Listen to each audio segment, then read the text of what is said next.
Qo'rquvning 7 ta turi bor. Birinchisi qashshoqlikdan qo'rqish. Biz doimo pulim tugab qolsachi, ertaga odam yozilmay qolsachi, ertaga mahsulotimni olmay qolsachi deb biz haddan tashqari ko'p muammoni o'ylayveramiz. Muammoni o'ylash kerak emas, muammoning ichiga kirish kerak emas, muammoni qanday hal qilishni o'rganishimiz kerak.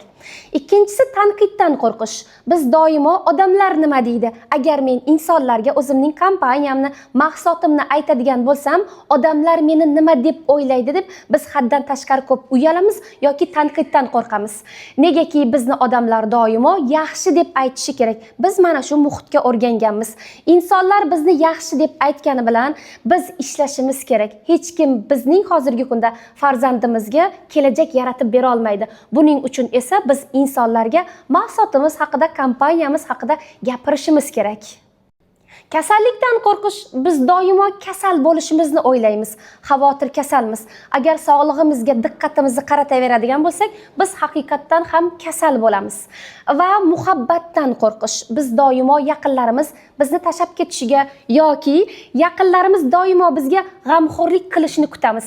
Agar kutaveradigan bo'lsangiz, muhabbat izlayveradigan bo'lsangiz, biz haqiqatdan ham muhabbat izlovchi bo'lib qolamiz.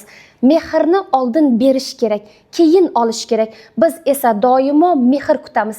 Endi biz o'ylab ko'raylik, hech mehrni oldin biz berdikmi, keyin kutishimiz kerak. Savol: siz mehr beruvchi insonmisiz yoki mehr kutuvchi insonmisiz?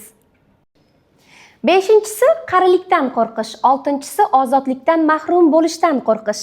Bunda shaxsiy chegaraga putur yetadi va ertaga kuchim yetmay qolsachi deb kelajakka ishonchsiz bo'lamiz. Yettinchisi eng oxirgisi o'limdan qo'rqish. Bu eng og'ir va chuqur qo'rquv. Bunday bo'ladigan bo'lsa, o'limdan qo'rqaveradigan bo'lsak, biz ertangi kunga reja tuza olmay qolamiz.